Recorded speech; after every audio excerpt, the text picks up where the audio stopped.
Kalau ku cari damai hanya ku dapat dalam Yesus. Kalau ku cari ketenangan hanya ku temui di dalam Yesus. Tak satu pun dapat menghiburku, tak seorang pun dapat menolongku. Hanya Yesus jawaban hidupku.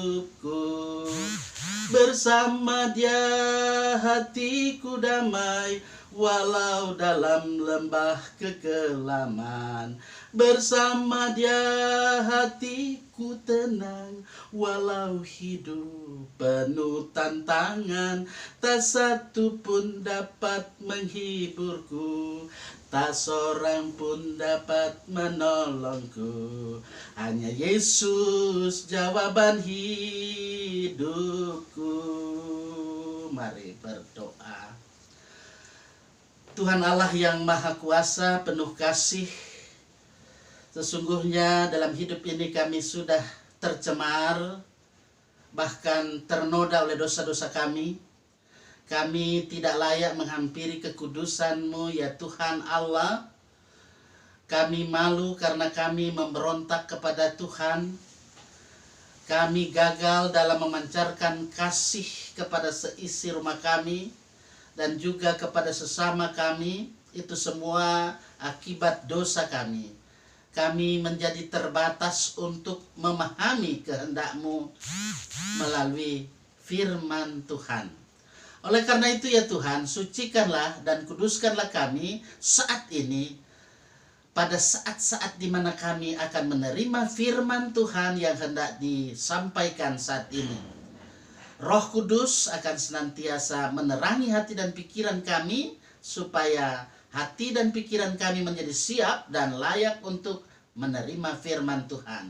Karena itu berfirmanlah kepada kami di dalam kasih Tuhan Yesus yang sudah nyata bagi kami, yang telah Tuhan tebus melalui sengsara, derita, wafat, bahkan kebangkitan-Mu. Amin.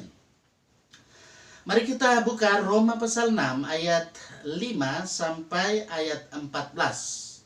Saya akan baca, mari kita dengar dan bersama menyimak firman Tuhan ini yang berkata, sebab jika kita telah menjadi satu dengan apa yang sama dengan kematiannya, kita juga akan menjadi satu dengan apa yang sama dengan kebangkitannya.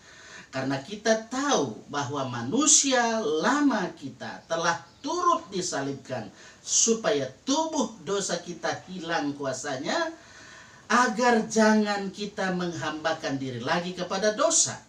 Sebab siapa yang telah mati, ia telah bebas dari dosa.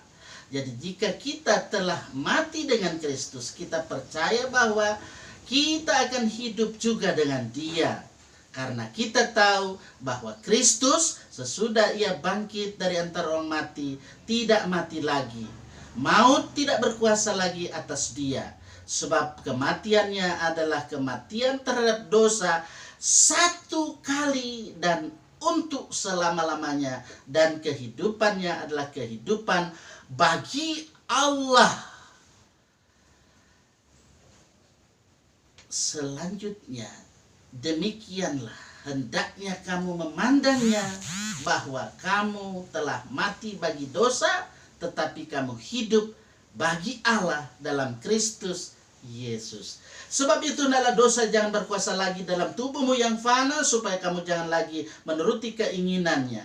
Dan janganlah kamu menyerahkan anggota tubuhmu kepada dosa untuk dipakai sebagai senjata kelaliman, tetapi serahkanlah dirimu kepada Allah sebagai orang-orang yang dahulu mati, tetapi yang sekarang hidup. Dan serahkanlah anggota-anggota tubuhmu kepada Allah untuk menjadi senjata-senjata kebenaran. Sebab kamu tidak akan dikuasai lagi oleh dosa, karena kamu tidak berada di bawah hukum Taurat, tetapi di bawah kasih karunia. Yang berbahagialah kita sekalian yang mendengar firman-Nya, memelihara dan melakukan dalam kehidupan setiap hari. Hosiana. Saudara-saudara yang saya kasih dalam kasih Tuhan, Kalau pada kesempatan ini kita sudah berada di hari yang kelima, itu berarti kita sudah mengisi bejana hidup kita dengan kebenaran firman Tuhan, supaya dalam hidup ini kita selalu hidup walaupun dalam kehidupan ini banyak derita sengsara yang kita alami, tapi di dalam dan bersama Yesus kita memandang pada kematian dan juga kebangkitan Yesus Kristus. Karena dengan sengsara, kematian dan juga kebangkitan Yesus Kristus itu menjadi tonggak bagaimana titik tolak ajaran kehidupan di dalam Kristus, dalam kekristenan, yang membuktikan bahwa kuasa dan kasih Tuhan Allah yang dianugerahkan bagi kita yang mau beriman kepadanya. Nah, kematian dan kebangkitan Yesus Kristus yang ada itu sudah kita alami melalui penerimaan kita ketika kita sudah menerima pelayanan sakramen baptisan yang kudus. Ya, saya pastikan kita yang ada sudah menerima pelayanan sakramen baptisan kudus, apakah itu dipercik, apakah itu diselam. Itu soal cara yang menyelamatkan, itu adalah bagaimana iman kita kepada Yesus Kristus sebagai juru selamat kita.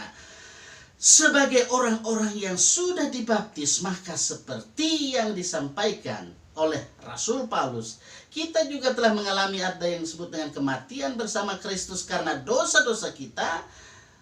Sekaligus dengan itu pula kita telah dibangkitkan bersama Dia.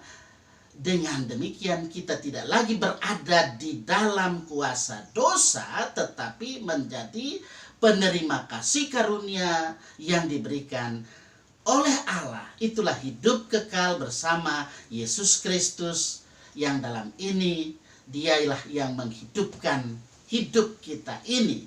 Kita yang sudah mati bersama Kristus menjadi hidup bersama dengan Dia dan bagi Dia. Nah, kita memperoleh kasih karunia Tuhan yang dihidupkan bersama Yesus Kristus. Ini terjadi semata-mata oleh karena Tuhan Allah yang mengasihani kita, penganugerahan keselamatannya yang sudah dinyatakan dalam hidup ini menjadi hidup yang kekal, terjadi melalui pengorbanan Yesus Kristus, yakni dengan menderita, sengsara, bahkan wafat, tersalib di Golgota atau di Kalvari.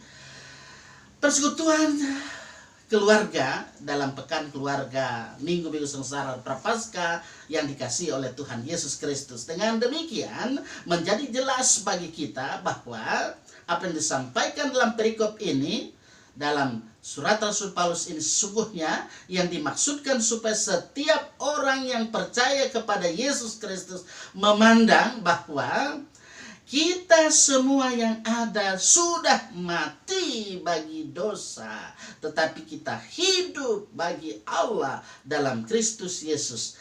Jika kita telah mati bagi dosa, itu berarti kita boleh lagi hidup dalam kehidupan ini, hanya kita hidup untuk Yesus Kristus.